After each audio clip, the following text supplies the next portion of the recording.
I was so delighted to see both Ed and Chris still writing. Boys, take me into the DNA. How did this begin? Was this something that began years back or to come together in recent times? Tell. Well, they started in 1983. Ed and I did like a little improv group with some friends, not for an audience, just to kind of play with characters and comedy. And we just started, and so the suggestion was two teenage boys studying history who don't know anything about history. And we started playing these two guys, and we just liked them instantly. They struck us as really funny instantly. And we just started playing with them. And so wait, technically before Alex and Keanu played Bill and Ted, you guys played Bill and Ted? In a way, you could say that, sort of, yeah. Yeah, there's such a fun character to inhabit that we just were doing it for fun. You know, we never did it in front. Well, once we did it in front of an audience at UCLA, we took questions as Bill and Ted, and basically everything was either excellent or bogus, as far as I remember. Yeah. They were so much fun to play that we would just goof around for, God, how long, Chris? Like a year or something? Yeah, we just played with them, and we would like talk on the phone as Bill and Ted, and we would write letters back and forth as Bill and Ted. We just loved them. They were just really fun to be. And long before we thought of putting them in a movie or anything like that, we just enjoyed them. There's a story we've told before, but it's apropos to this, which is it was hard for us to imagine who would take the characters over. And we were not involved in the casting process or anything. And we were in Arizona where the movie was about to shoot. And we were in line at a McDonald's, and we were actually complaining to each other like, God, I bet whoever they cast is never going to be able to do it the way we hoped and all that. And then there were these two guys in front of us in line at McDonald's just goofing off and talking to each other. And Chris and I were like, now those should be the people that play Bill and Ted. And then we ended up on set for the first rehearsal, and it was Alex and Keanu. No. Yeah, unbelievable. So small world. What? So wait, whose idea was it to be like, let's turn it into a screenplay? Well, we were going to write kind of a skit movie with a bunch of different skits because we had just a bunch of silly ideas, and Bill and Ted were going to be one of the pieces. It was going to be like a 8 or 10 minute piece, and it was actually my dad who was. Richard Matheson, who wrote I'm Legend and Shrinking Man. And I sort of ran it by him, and he said, you can make a whole movie out of that. And so we started looking at it that way. I'm sorry, you probably saw my eyes like hit the roof and stuff. Richard Matheson is in the DNA of Bill and Ted as well, not just physically, but like creatively as well. Yeah, in that respect, he is, yeah. Bill and Ted happens, and as I remember, very successful in the moment, not only box office wise, but just pop culturally. Bogus and excellent entered the lexicon on a regular basis at that point. How quickly were they like, let's go do a sequel? Which I remember as Bill and Ted Go to Hell, and then I remember there was like, we got to change that title. We can't run ads in papers. Was that the story?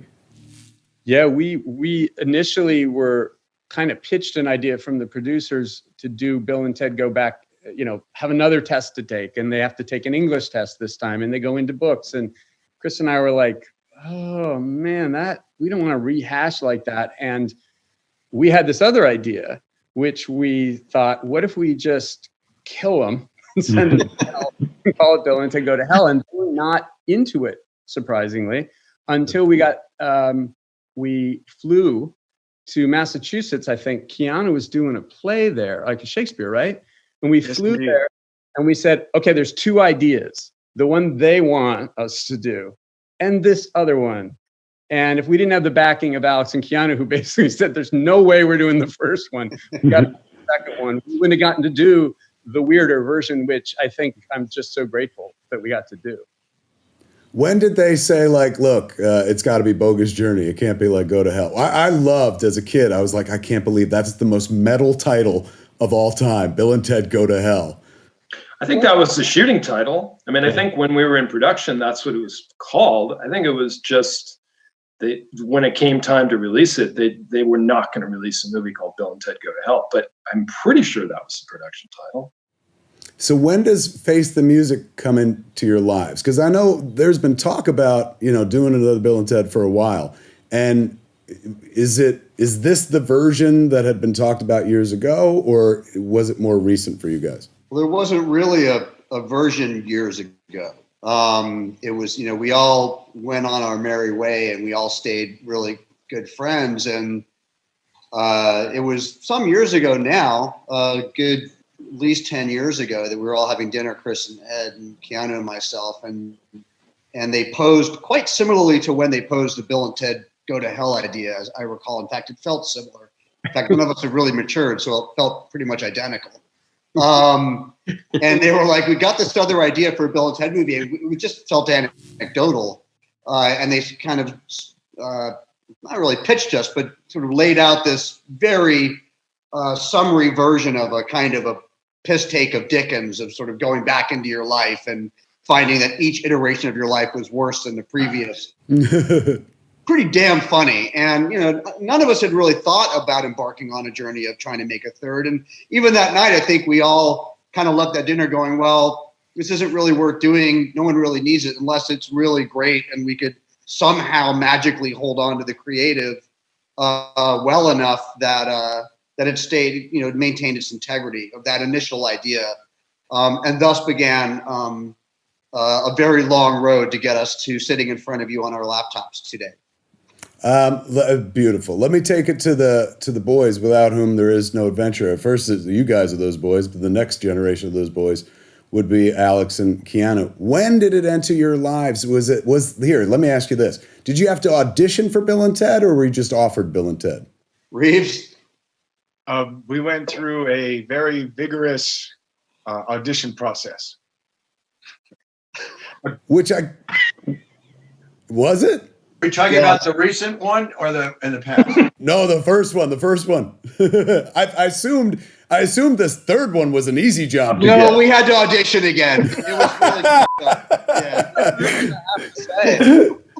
They weren't totally sure that we could do it. Yeah, no, the first audition was, I recall in the end there was about 10 artists, and we would all kind of revolve door and sometimes play Bill, sometimes play Ted, and interact with each other. And Alex, you remember that there was actually a lunch. Like, we started in the morning, had lunch, went to the end of the day. Yeah, it was more like an athletic tryout than an actual acting audition. It was a grueling and I would say somewhat unnecessarily prolonged experience. And the really weird thing about the way they did it, I think now in retrospect, everyone who made that movie was super young, right? The writers are young. The director, Steve Herrick, super young. Scott Crute produced it. It's sort of the nice way of saying no one knew what the hell they were doing. So, it was pretty grueling. Keanu and I became friends to some degree on the audition process for that. We kept getting brought back and be like, sort of like Fred and Sam in the Warner Brothers cartoons. And eventually we just kind of got to know each other a little bit during the audition process. But we were very relieved when we finally got it. Frankly, just that process was over at the very least.